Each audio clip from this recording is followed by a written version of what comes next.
بسم اللہ الرحمن الرحیم۔ انجینئر محمد علی مرزا صاحب کا اعتراض۔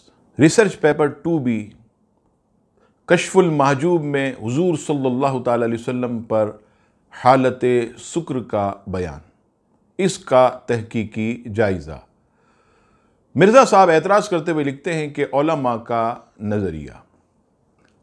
حضور داتا صاحب نے اپنی کتاب کشف المحجوب میں لکھا، حضرت داؤد کی ایک نظر جب وہاں پڑی جہاں نہ پڑنی چاہیے تھی، یعنی اوریا کی بیوی پر، تو آپ علیہ السلام کو حق تعالیٰ کی طرف سے تنبیہ کا سامنا کرنا پڑا۔ ہمارے پیغمبر صلی اللہ علیہ وسلم کی ایک اس طرح کی نگاہ حضرت زید رضی اللہ تعالیٰ عنہ کی بیوی پر پڑی تو حضرت زید رضی اللہ تعالیٰ عنہ پر ان کی بیوی حرام ہو گئی۔ انہی کے بعد نبی پاک علیہ السلام نے نکاح فرمایا، یعنی ام المومنین حضرت زینب، اس لیے کہ حضرت داؤد علیہ السلام کی نظر حالت سہو یعنی حالت ہوش میں تھی، اور ہمارے پیغمبر صلی اللہ علیہ وسلم کی نظر حالت سکر یعنی مدہوشی کی حالت میں تھی۔ کشف المحجوب باب نمبر 14 سکر اور سہو کا بیان، اس میں داتا صاحب نے یہ واقعہ نقل کیا۔ اب آئیے مرزا صاحب کا اعتراض وحی کا فیصلہ۔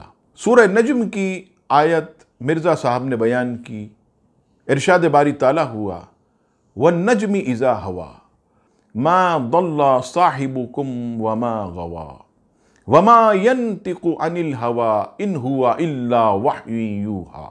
ترجمہ، قسم ہے ستارے کی جب وہ اترے، تمہارے صاحب محمد صلی اللہ علیہ وسلم نہ تو کبھی بہکے ہیں، نہ ہی ٹیری راہ پر چلے، اور نہ ہی وہ اپنی خواہش نفس سے کوئی بات کرتے ہیں، بلکہ وہ تو نہیں مگر وہی جو اللہ کی طرف سے انہیں کی جاتی ہے۔ اب آئیے عزیزان گرامی، یہ تو مرزا صاحب کے اعتراضات، اب ان کے جواب سماعت فرمائیں۔ مرزا صاحب سے یہ عرض ہے، کتابیں کھول کر اعتراض کی بھرمار کرنا بہت آسان، لیکن تحقیقی کام یہ بہت مشکل ہے۔ پہلی بات آپ کی خدمت میں یہ عرض ہے کہ مرزا صاحب، آپ نے اس عبارت میں سہو کے معنی ہوش اور سکر کے معنی مدہوشی کے جو کیے ہیں، وہ سیاق و سباق سے ہٹ کر فریب کاری سے کیا ہے، کیونکہ داتا صاحب کی جو کتاب ہے اس کے اندر سہو اور سکر کے معنی کچھ اور ہیں، اور آپ نے بریکٹ میں اپنی طرف سے سہو کے معنی ہوش اور سکر کے معنی بے ہوشی کے آپ نے کتاب میں تحریف کی اور اپنی طرف سے اضافہ کیا۔ دوسری بات، حضرت داؤد علیہ السلام کی عبارت نقل کرنے سے پہلے حضور داتا صاحب حالت سہو اور حالت سکر کی تعریف حضرت بایزید بسطامی سے کچھ یوں کرتے ہیں، اور جن لوگوں نے سکر کو سہو سے افضل سمجھا ہے ان میں سے حضرت بایزید بسطامی رحمۃ اللہ علیہ اور ان کے متبعین ہیں۔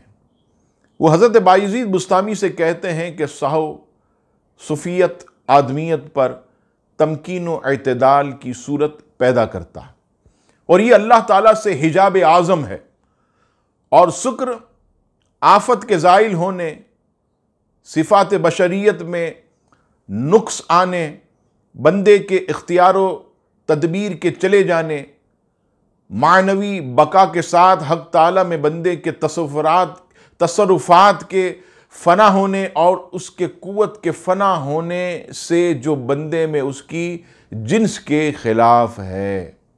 معنوی بقا کے ساتھ حق تعالیٰ میں بندے کے تصرفات کے فنا ہونے اور اس کے قوت کے فنا ہونے سے جو بندے میں اس کی جنس کے خلاف سے حاصل ہوتی ہے، اور یہ حالت سہو سے زیادہ بلیغ، زیادہ تام اور زیادہ کامل ہوتی ہے۔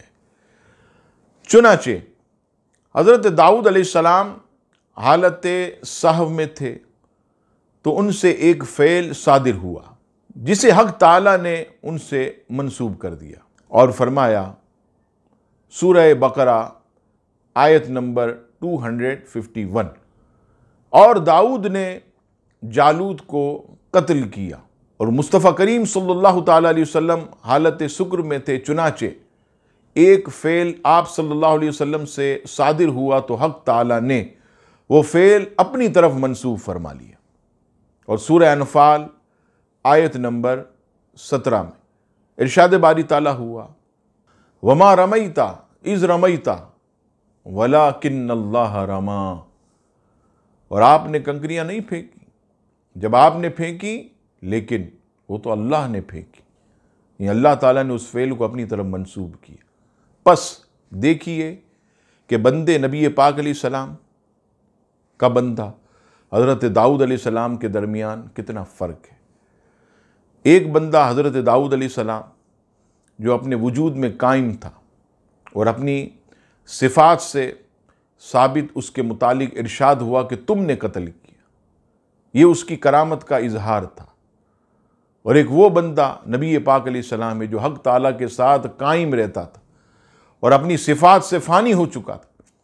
اس فعل کو اللہ تعالیٰ نے اپنا فعل فرمایا اور کہا کہ جو کچھ آپ نے کیا وہ ہم نے کیا۔ پس بندے کے فعل کی نسبت خدا تعالیٰ کے ساتھ ہونا اس نسبت سے بہتر ہے جو حق تعالیٰ کے فعل کی نسبت ہو، اور بندے سے کی جاتی ہے، بندے سے کی جائے۔ جب حق کے فعل کی نسبت بندے کے ساتھ ہو تو بندہ اپنے وجود کے ساتھ قائم ہوتا، اور جب بندے کے فعل کی نسبت حق تعالیٰ سے ہو تو حق تعالیٰ سے قائم ہوتا ہے۔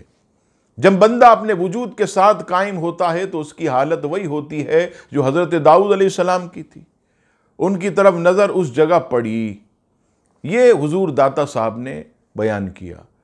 اے میرے مسلمانوں، اس عبارت میں کسی جگہ بھی صحو کی تعریف میں حالت ہوش اور سکر کی تعریف میں حالت مدوشی داتا صاحب نے نہیں لکھا، مگر مرزا صاحب نے اس عبارت میں اپنا ترجمہ گھسیڑنے کی جو ہمت کی ہے، اللہ تعالیٰ سے وہ اس تحریف پر معافی مانگے اور اس عبارت پر اعتراض کرنے سے رجوع بھی کریں، کیونکہ انہوں نے تحریف کی، خیانت کی، اور ایک اللہ کے ولی کی کتاب میں اپنے خود ساختہ جو ہے وہ الفاظ شامل کی۔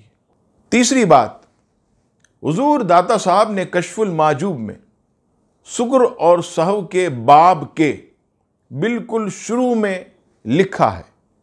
اگر مرزا صاحب اس عبارت کو ہی پڑھ لیتے تو ایسا اعتراض کرنے کی جسارت نہ کرتے۔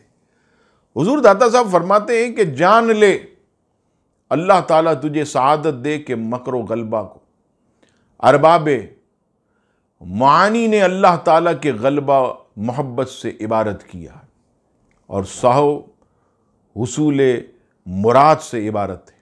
اہل معانی نے اس کے بارے میں خاصی سخن زنی کی ہے۔ یہ داتا صاحب کا کلام ہے۔ اس باب کے اختتام پر داتا صاحب نے پھر سہو اور سکر کی اقسام بھی بیان کی۔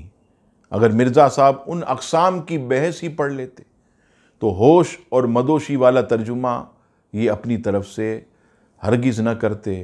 اللہ تبارک و تعالی ہم سب کو ہر قسم کی خیانت سے محفوظ فرمائے اور دین سمجھنے کی توفیق عطا فرمائے۔